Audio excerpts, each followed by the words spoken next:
Okay, a very good evening, everyone. Now I'll be starting with the part 2 of ovarian epithelial malignancy, which will cover our serous tumors. I already explained you in the previous class that first slide is about the previous class, which are able to see. I'll just magnify it a little. That according to the genetic classification, epithelial ovarian tumors have been classified as type 1 and type 2, where in type 1 we have low-grade serous carcinomas, endometrioid carcinomas, clear cell carcinomas, mucinous carcinomas, malignant Brenner tumor, that is now called as transitional carcinomas, and the combined, that is seromucinous carcinomas. And then we have type 2 cancer. They are supposed to be a very high grade cancers, and they are associated with p53 mutations, especially high grade carcinomas. They are associated with the precursor stick lesions, that is serous intraepithelial neoplasms. Undifferentiated carcinomas, which are basically a very poorly differentiated carcinomas, and carcinosarcomas, these are the derivatives of Mullerian type of epithelium, or the Mullerian cell originated carcinosarcomas, Mullerian type. So why they are called as serous or the seromucinous? This is because of the origin of the epithelium. Origin of epithelium, if it contains mucin containers or if it contains goblet cell filled epithelium, is called as mucinous carcinomas. If it contains a tubal-like epithelium. Now, what is tubal-like? You have seen the fallopian tube epithelium, which is cuboidal ciliated epithelium, cuboidal column, ciliated epithelium. So, if the epithelium resembles like a fallopian tube epithelium, they are called as serous tumors, or they have a serous looking epithelium.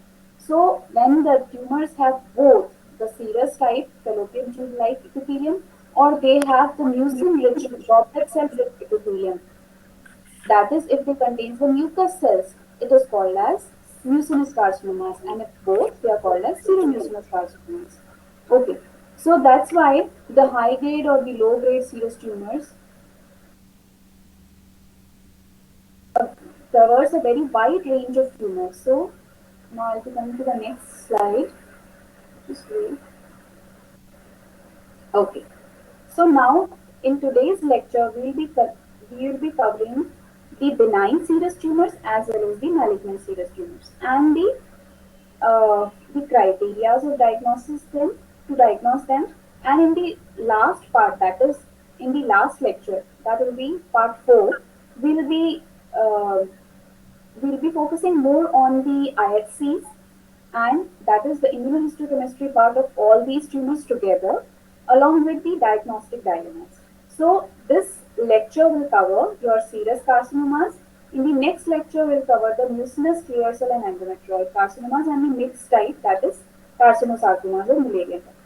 Now, in this chapter, the first thing which we have to remember, that only on the basis of the nuclear features and the invasion, these tumors. But this is not, this is not the dictum for this. This is for all types of benign and malignant tumors. Like if they do not invade, if they have mild nuclear atypia, mild nuclear pleomorphism, they are always benign tumors. And if they invade, they are called as malignant tumors. So this was a very basic overview. This has been already covered in the previous master classes of neuro. Now the serous cyst adenoma. As the name suggests, serous cyst adenomas. So why they are called as serous cyst adenoma? You already know that adenoma means the benign tumor which consists of glands. And why the cyst word is used is, it is seen that grossly very stick like a cyst. Now what is cyst? Cyst is basically, if you see a balloon, it's a type of thing, it has a wall, and inside this balloon, as the air is filled, these tumors, they are filled with lesions of the type of epithelium they epithelium they'll contain. They'll have lots of mucin inside it. If they contain serous type of epithelium, they will have a serous fluid. tumors, they are usually cystic. So these are cystic tumors where with histology consisting of this type of epithelium which is present in different glands. So the basic morphology of the tumors, firstly they are cystic, and when into the histology they consist of which fallopian tube-like epithelium. Now, if you have these adenoma type of histology in the tumors, lot. So what is a stroma? Basically, all this nerves, it has vessels, it has fat, different components which varieties in time. So here,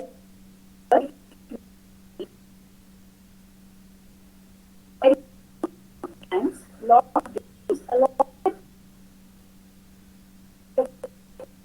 serious adenofibromas. They have mass and they stroma. If you see that these tumors have a surface papillary projections and they're not cystic and they have papillae. Now you will say, what is this papilla? So papilla is basically a finger-like projection which has a core. Now what is a core? A core is basically a vast vessel.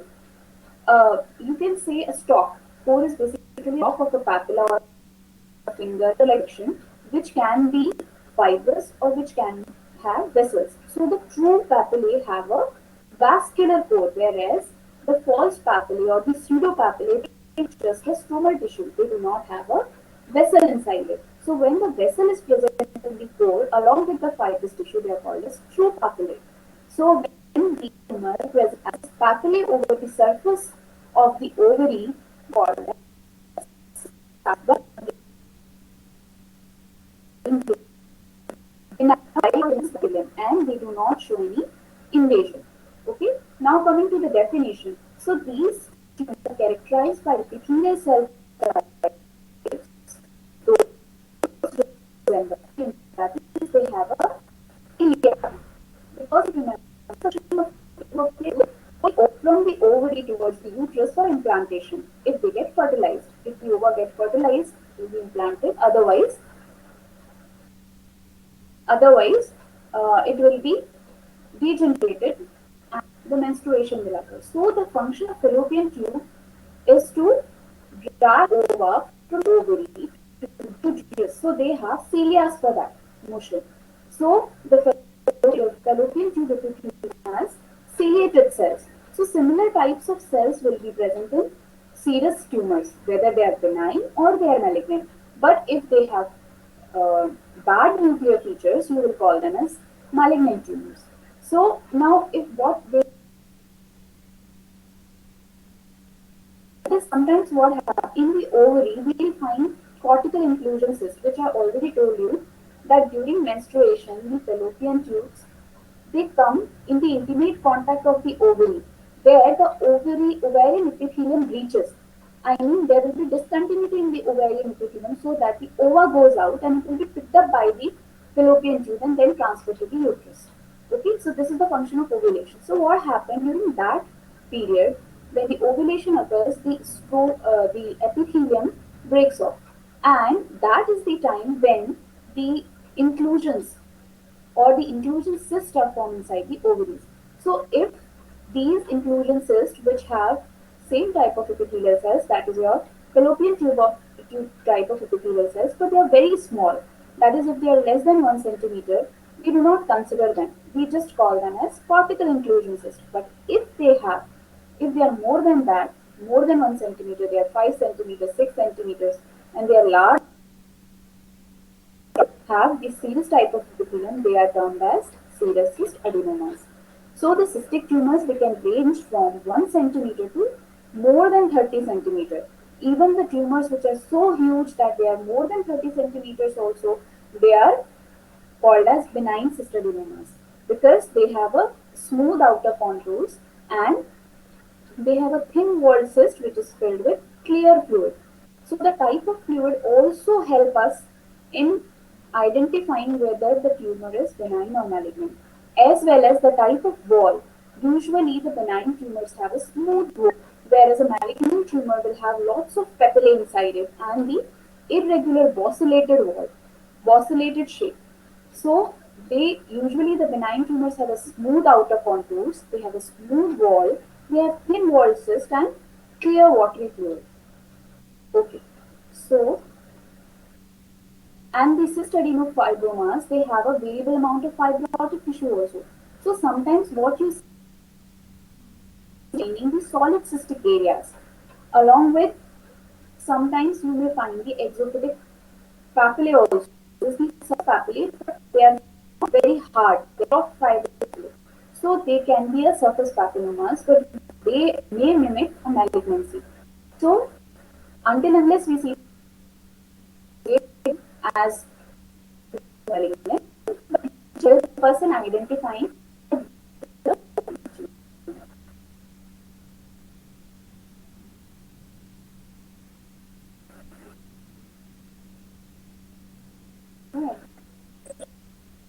okay, okay. So now coming to the slide number 4, I'll show you just a minute. Okay.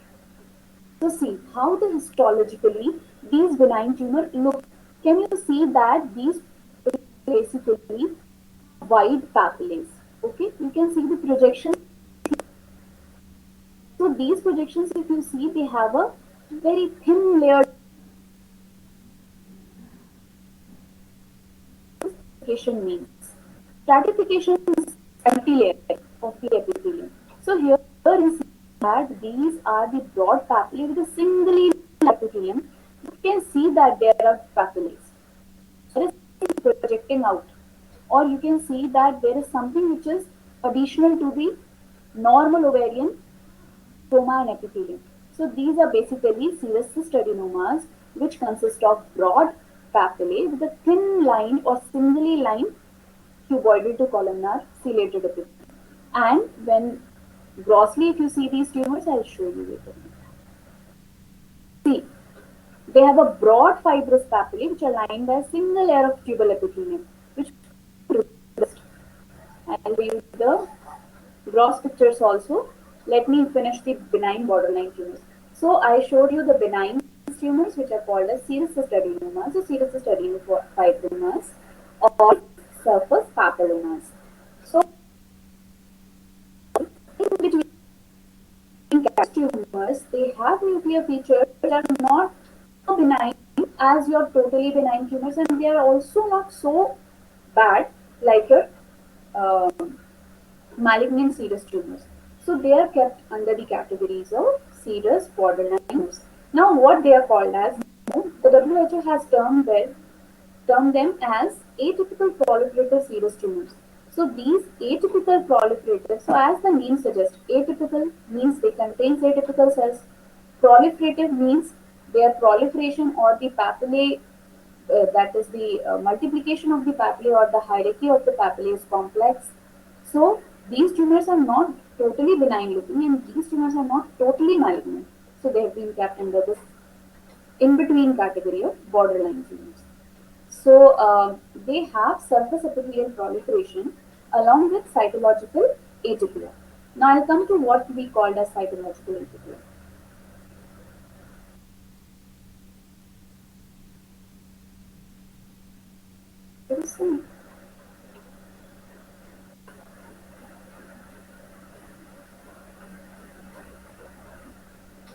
What is the issue?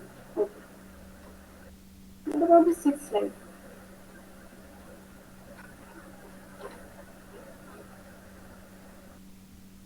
Hello? Why it is not displayed? Okay. This is slide number 5. After that, why this is not displayed? Okay, we'll switch to the next slide. I think that is all. I have kept a gross picture of the benign tumors. We'll see it later on. I think some issue with the projection. Okay, so coming to the histology of these tumors. So serous cyst adenomas, they are composed of cyst and papillae lined by non-stratified or stratified cuboidal epithelium, but they resemble. Now, when will you call them as atypical proliferation. So see, if you are calling that this is normal and this is not normal, you should have a criteria of cutoff. So if the foci that qualify as serious borderline tumor or atypical proliferation, then the epithelium which is proliferating or that part should be less than 10% of the epithelium volume, then we will call it as benign proliferation. Or it is just a focal proliferation. So we will not call them as borderline tumors, we'll just keep them as benign tumors. But if this epithelial proliferation or the atypical proliferation of epithelium exceeds the 10% of the epithelial volume, it is considered as atypical proliferation or abnormal proliferation. And then we categorize them as borderline tumors or atypical proliferative tumors.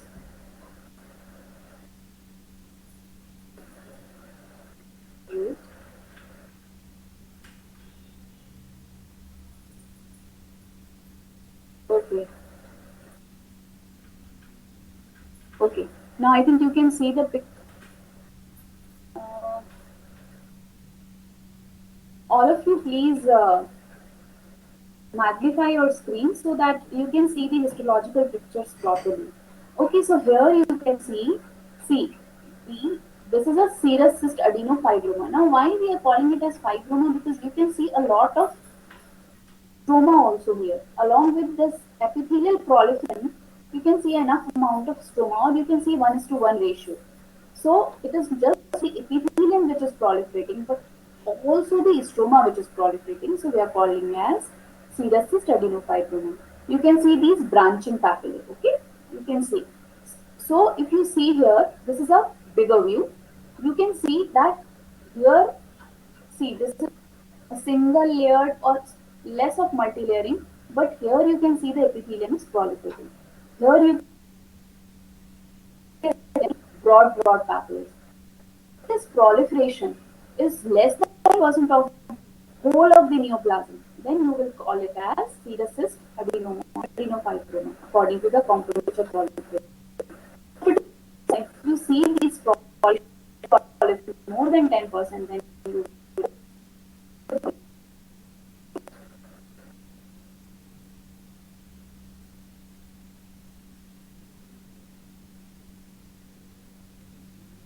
okay. Now coming to the next slide.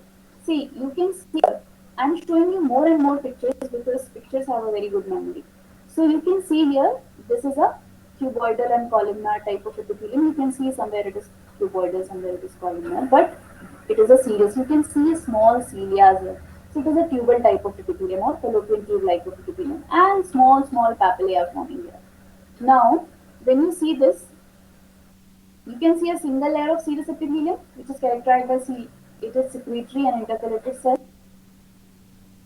If you see this picture, this is description of this picture. So if you see that in these papillae itself, you see there are some proliferations. Okay? You can see that there is a stratification or increased stratification.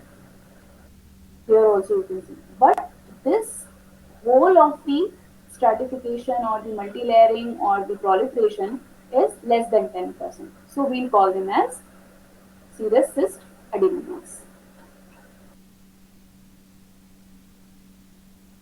Now coming to the most important part of this, that it is seen now why we have categorized them as borderline, low grade or high grade. There should be some importance for it because it is seen that at the genetic level they differ. So if you see that SPTs, that is serous borderline tumors or atypical proliferative serous tumors, and the low grade carcinomas, as well as the serous cyst adenomas, they do not contain mutations either in KRAS or BRAF. Okay, they do not mutate.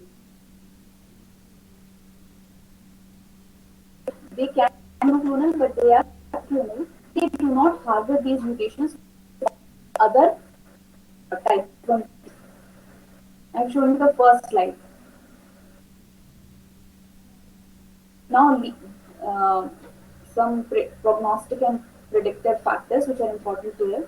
That is, these lesions are usually benign. That is, even atypical proliferative lesions are benign in the sense that we do not require very extensive surgeries for these tumors, but definitely they need to be excised. You have to excise them. So, but why they are atypical? Why they are borderline? Because they may occasionally recur after cystectomy. So, even if you have removed the ovarian cyst, sometimes it is seen that they recur. So, because they have a high chances of recurrence, if you find such thing, you have to grade them as atypical proliferative serous. This is the clinical importance. That why we are emphasizing on borderline category. We should either say them as benign. But why we have kept this category? Because these tumors have a capacity of recurrence. So, if you find any atypical component more than 10%, you should specify it so that the surgeon can remove it and it can follow the patient. So, this is the same thing which I already told you.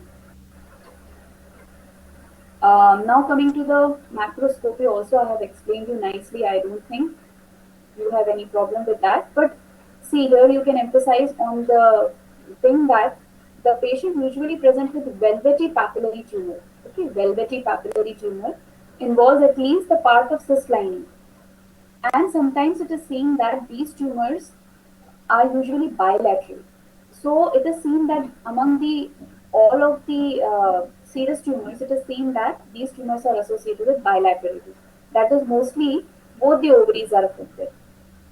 And these tumors, that is tumor, not more than 5 centimeters. But this is not the case always. There are sometimes that these tumors can be very large. But usually it is seen. Okay, now I'll tell you about, I showed you the histology of serous cyst adenomas, adenofibromas, surface papillomas. Now we'll come to the histopathology of serous borderline tumors. So they show a hierarchical branching pattern along with irregular papillae that branch from large to progressively smaller. So it's like a fig tree, or if you have seen a Christmas tree, just opposite to the Christmas tree. Like you will have a broader papillae at the base, and then these papillae will again divide into small papillae, and these papillae will become more and more complex. And sometimes what happens, these duct of epithelial cells they break off, and they are also found in the stroma. So you should not think that they have invaded. Papillae are lined by non-stratified or stratified cuboidal to columnar cells, which are typically ciliated. And sometimes you may see hobnailing of the cells. Now, what is hobnailing? I'll show you the picture. These cells have a eosinophilic cytoplasm with terminally situated automatic nuclei, and sometimes nucleoli also. I'll show you the pic. Okay, one more important thing which I'll explain here and then I'll show you the pictures. That the serous borderline tumors, they have nuclear atypia but not as much as low-grade serous carcinomas. Okay, and their presence, like if you see the small foci of invasion also, they will not be more than 5 millimeter, or they will be always less than 5 millimeter in a confluent growth. I'll show the picture, then only you can remember this. So the term microinvasion, we say that these atypical proliferative tumors have microinvasion, or when this term is applied when the stroma has abundance of these cells and they measure less than 5 millimeter in greatest dimension. I will show you the pic.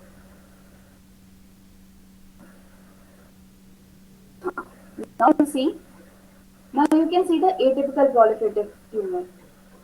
So these tumor, if you see that they are having a small papillae which have been broken from their mother papillae, and these proliferation have lots of stratification and nuclear atypia, but not as much to grade them as low grade or high grade carcinomas. So atypical proliferative tumors, they have this micropapillary pattern sometimes. So when they have this micropapillary pattern with invasion, we call them as micropapillary carcinomas. So this is a type of. Now you must be thinking why we are calling them as micropapillae and other things.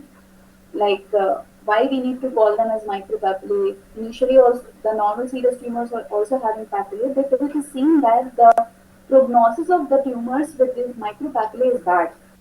So if you see these micropapillae in the tumor, and if they are present less than 10% of the tumor, as borderline. But if they are more than 10%, we will call them as micropapillary serous carcinomas.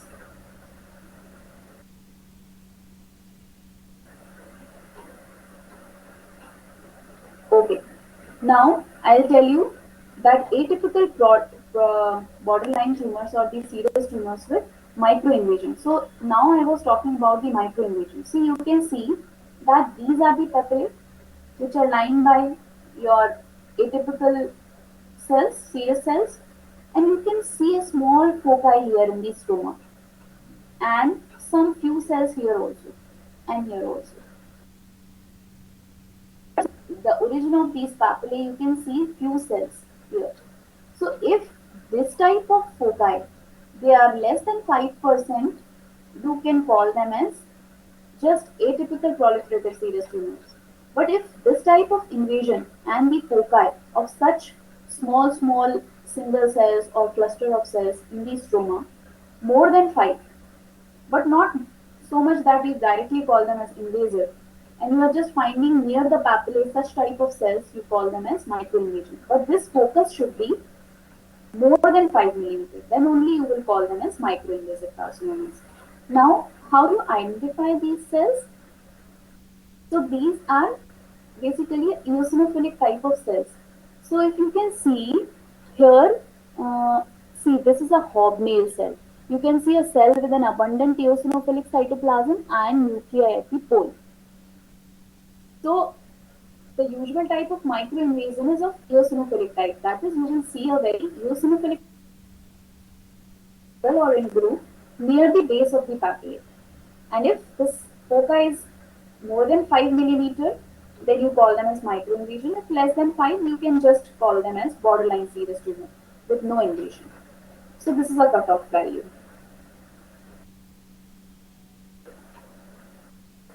Yeah. Same thing I have showed you another picture. See, these are the base of the papillae and you can see this focus. Now you can see that this is a huge focus, okay? So these are the papillae and these are the foci of the cells which are showing invasion in the stroma. But we are not able to find the foci of more than this. It is just 5 mm or more than 5 mm. But we are not finding a deep foci of invasion in the stroma. So we will not call them as invasive carcinomas. We will just call them as microinvasive. Atypical proliferative serous tumor with microinvasion.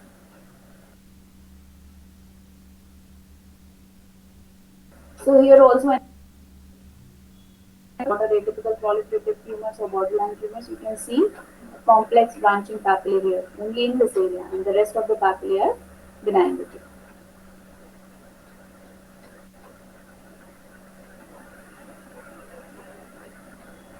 Now coming to the microinvasive carcinomas. Now when will you call now these tumors have acceded to the microinvasion. Serous cystadinoma, then we came to uh, borderline serous tumors, and now we have come to the microinvasive carcinoma, then low-grade serous tumors and high-grade tumors. So this is a hierarchy. So here you can see that these are complex branching papillae. They have moderate nuclear atypia, not that much to call them as low-grade or high-grade serous carcinomas, but definitely they have abnormal or atypical features. But if you see the invasion in the stroma, it is more than 5 millimeter, but not a deep and a huge invasion carcinomas. So here if you see, this is a microinvasive carcinoma. So you can see these foci in the stroma, but these foci are more than 5 millimeter, but not so much to call them as low-grade serous carcinomas. So the second type of microinvasion, that is I told you the first one. This is atypical proliferative tumors and microinvasive carcinomas, where you just find the focus of about 5 mm, which is a boundary between your APST and microinvasive carcinomas as well as invasive low-grade serous carcinomas. Now you must be asking me, ma'am, what is the difference between the microinvasive carcinomas and more low-grade serous carcinomas? Basically, the difference is between their nuclear features. They do not have so much of bad nuclear features, nuclear pleomorphism. And even the invasive foci is just more than 5 and less than 1 centimeter. Not too much of invasion. Now, how will you characterize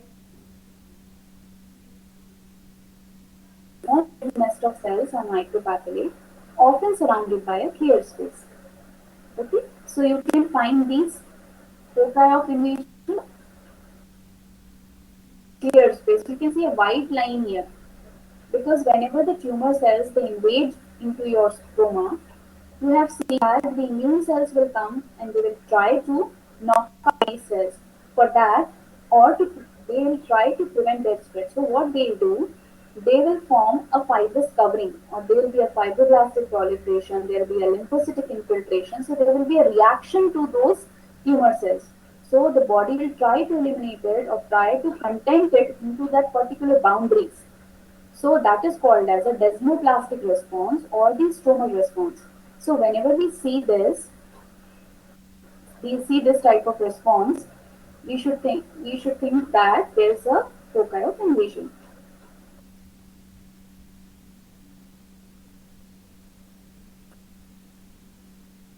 For those students, but you should just know that there are.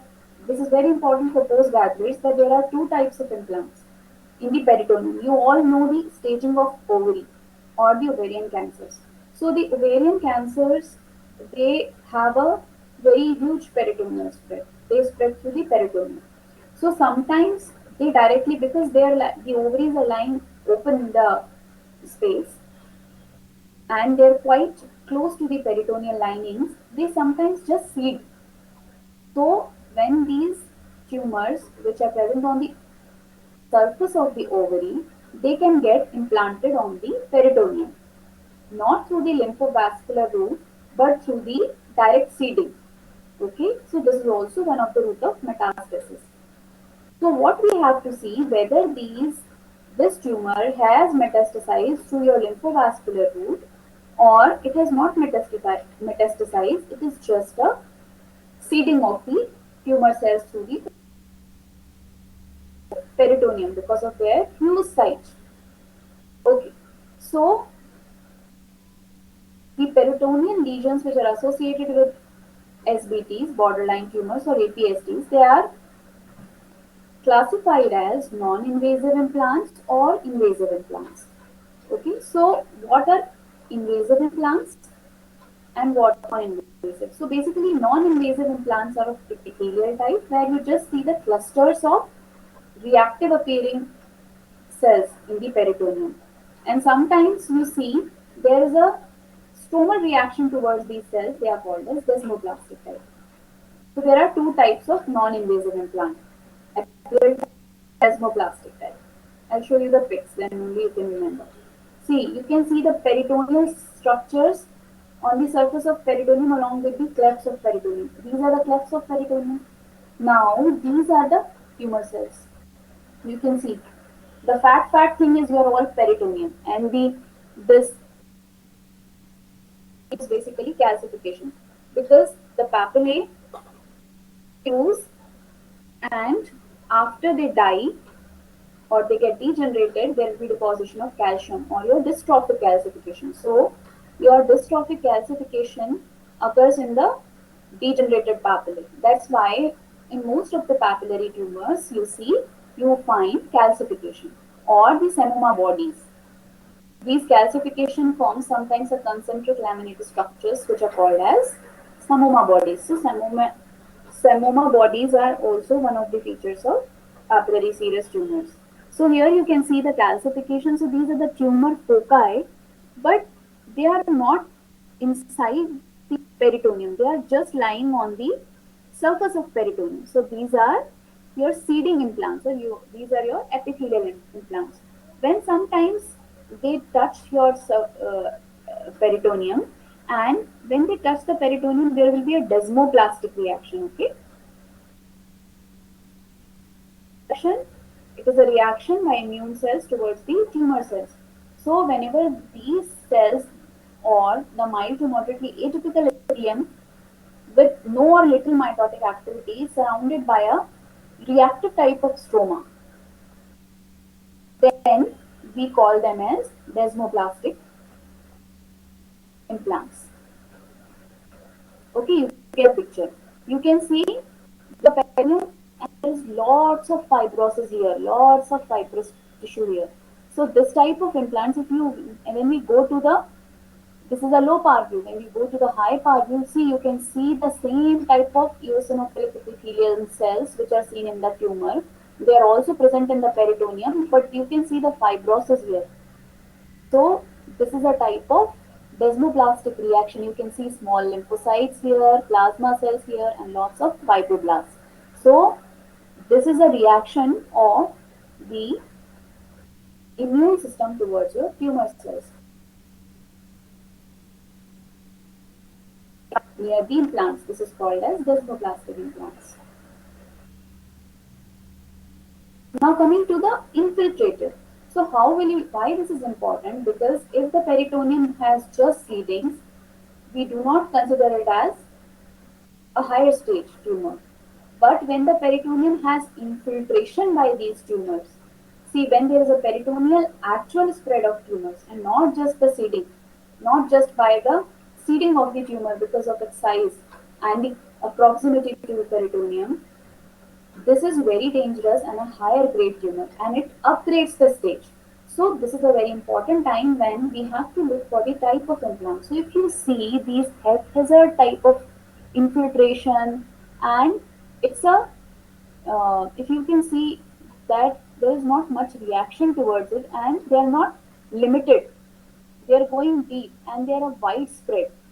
So if you see, this is a low power view which is displaying a haphazard infiltrative power view of the seed. So you can see the angulated tumors of different shape, size, branching papillae, which are invading in the peritoneum. So this is a invasive implant, peritoneal implant. Now coming to the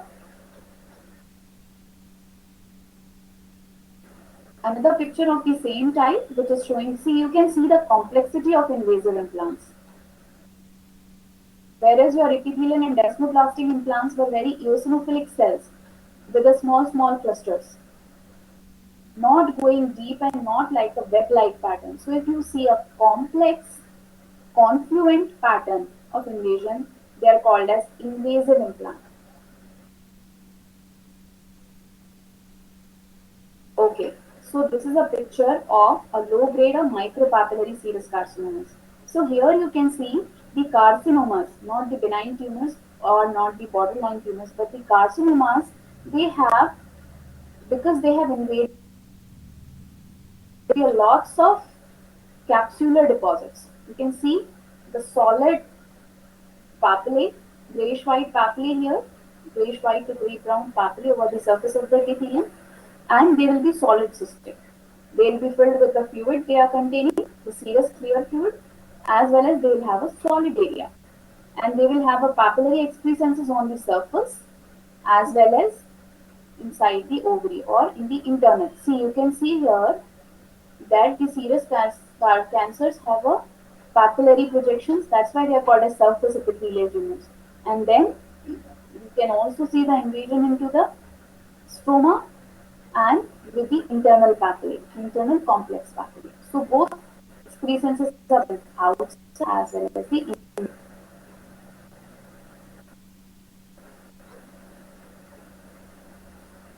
See, you can see the micropapillae. So when you can find the micropapillae, they are called as invasive micropapillary serous carcinomas.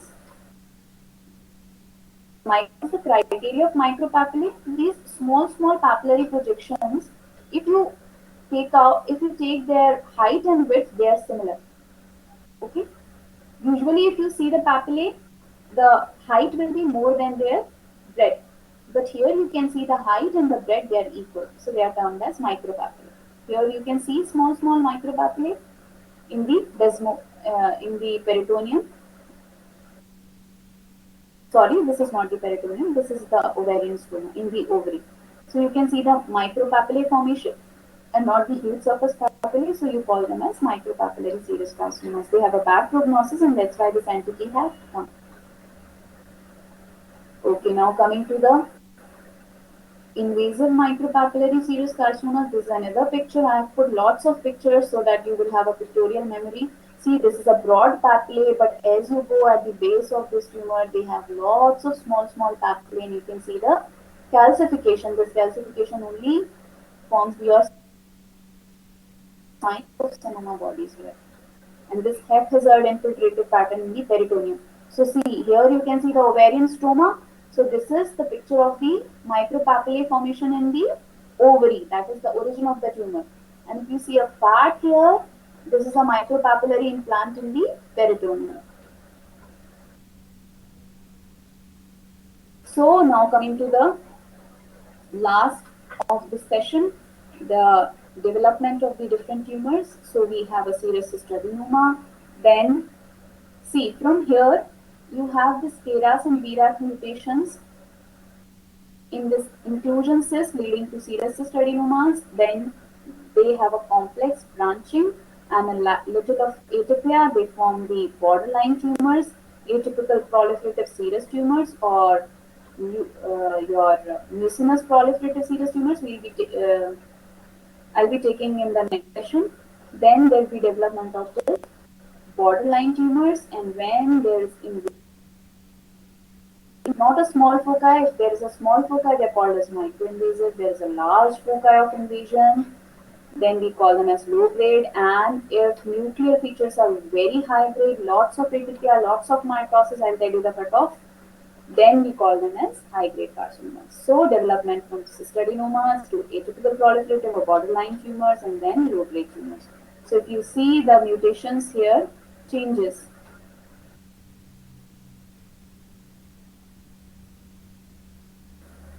Now coming to the last of the series, that is a high grade serous carcinomas.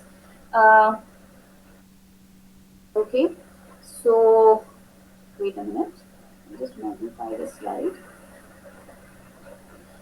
If you see the gross picture of the high grade serous tumors, they are of a huge size, but I already told you size doesn't matter, because even the benign tumors, the benign cystadenomas, can be up to 30 centimeters.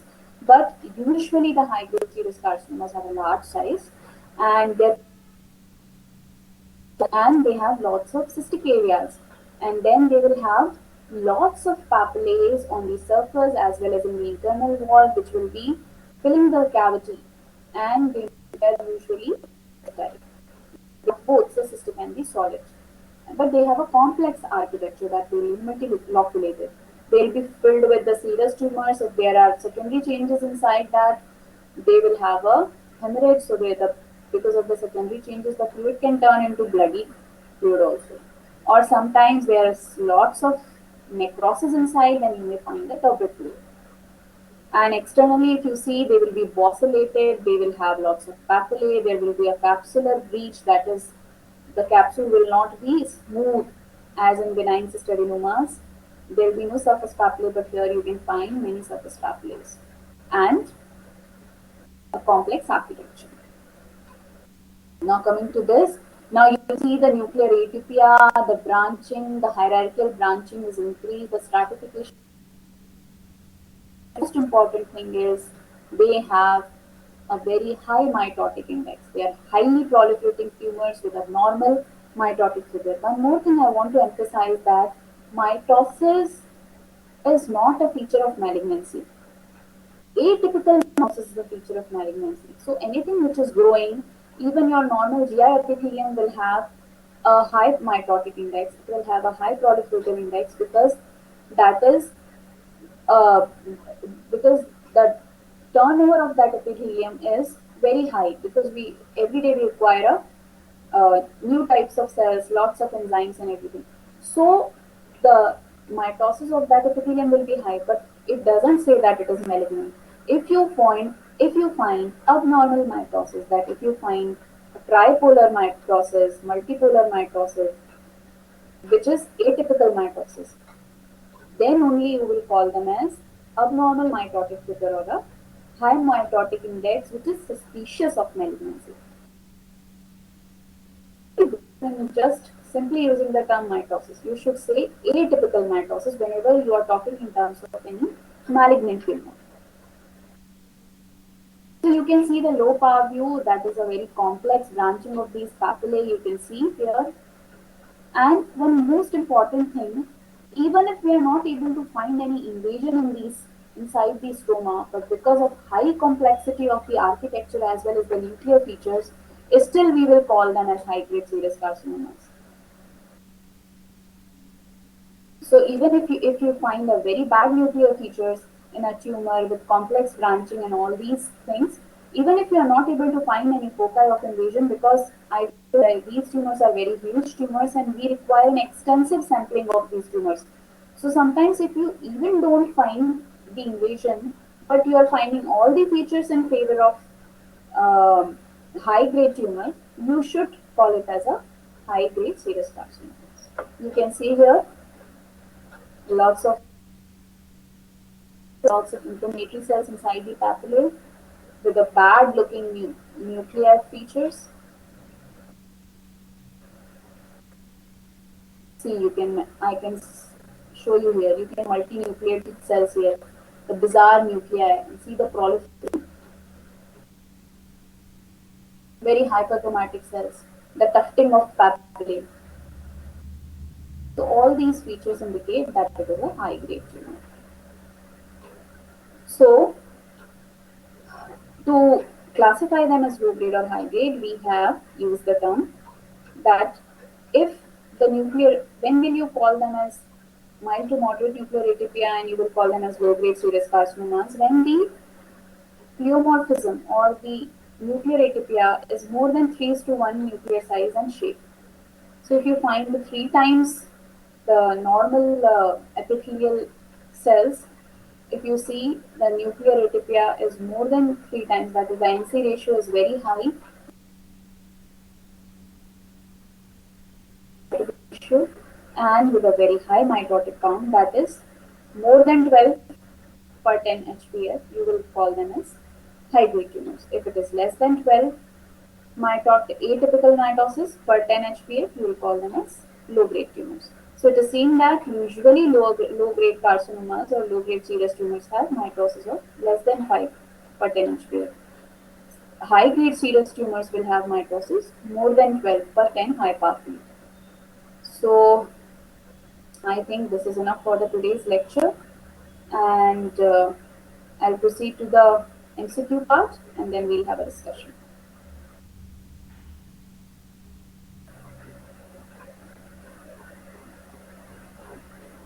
Okay, so first question is most common malignant ovarian epithelial tumor. This is endometrioid carcinoma, okay?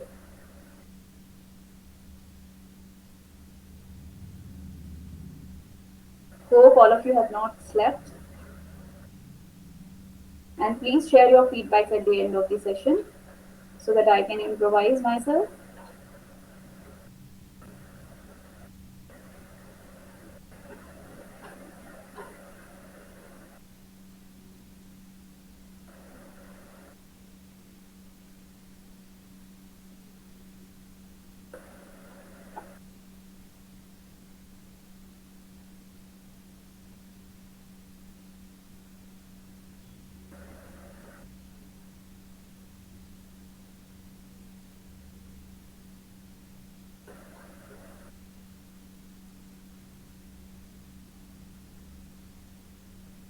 Okay.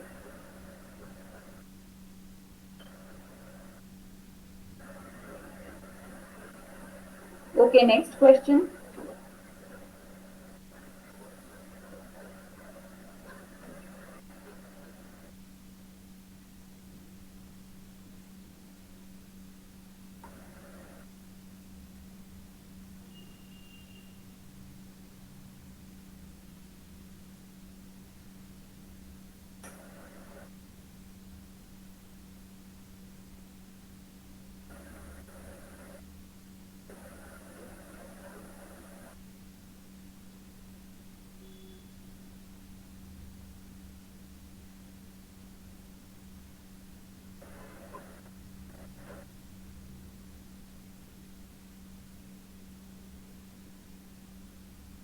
Okay, I think 50-50% have got the right answer.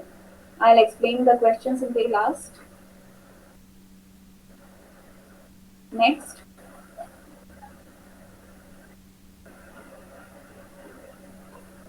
this is high grade serous tumors. There's a spelling mistake. It's U. Most common most oh sorry, most common gene associated with, you can call it as most common mutation associated with high grade serous carcinomas. I really apologize for the question. It's most common mutation associated with high grade serous carcinomas.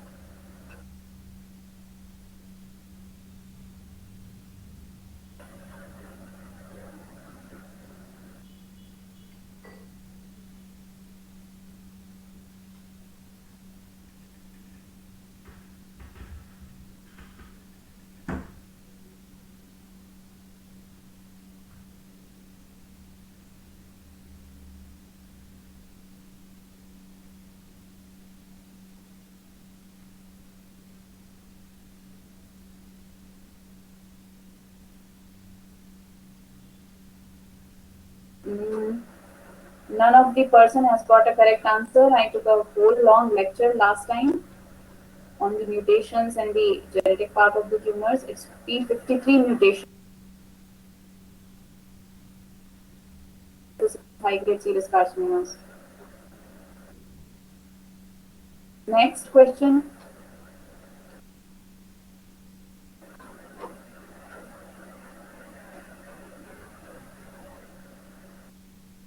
Different types of peritoneal implants are associated with ovarian epithelial cancers except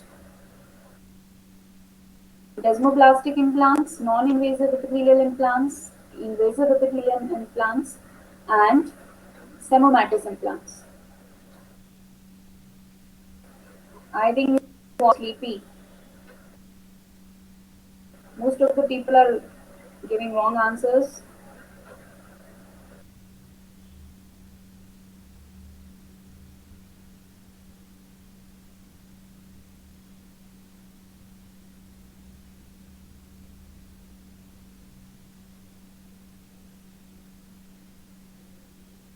Okay, so I think the answer is D. Okay, Martin, please put the first and second MCQ again. Yes. So the most common malignant ovarian epithelial tumor is your serous carcinomas. They stand for the most common among the epithelial ovarian tumors. Okay. Serous carcinomas comes among the most common, then your mucinous, then endometrioid, and last is your clear cell. So most common tumors are serous tumors. They are benign. They are bilateral tumors, and they have a varying course, which I already discussed. Next question. Okay, the cutoff value of mitosis I already told you in the last slide that it is 12 mitosis per 10 HPF. If my atypical mitosis is less than 12, you call them as low grade serous. If it is more than 12, you call them as high grade serous. Next question. Most common mutation is P53 mutation. Just remember, P53 mutation is very, very important mutation associated with high grade serous tumors. Next, please. And all these implants are associated, I told you, desmoplastic implants, non-invasive epithelial implants, invasive implants, but there are nothing called as semomatous implants. Semomatous is basically your semoma bodies. Semoma bodies are usually seen in or many of the papillary tumors. They are just formed as a result of dystrophic calcification. Dystrophic calcification is what? The calcification which occurs in degenerated and dying tissues. So when these papillae they degenerate, there is a calcium deposition over them, and sometimes they get laminated and they form a concentric bodies which are called as your semomatous bodies. So there is nothing called as semomatous implants. We have desmoplastic implants, and when we talk about these implants, they are basically tumor cells which are present in the peritoneum. tumor, ovarian epithelial tumor. Okay, that ends the session, I feel. I've explained all the questions. If you all have any queries, please share your queries. Otherwise, I'll finish this session.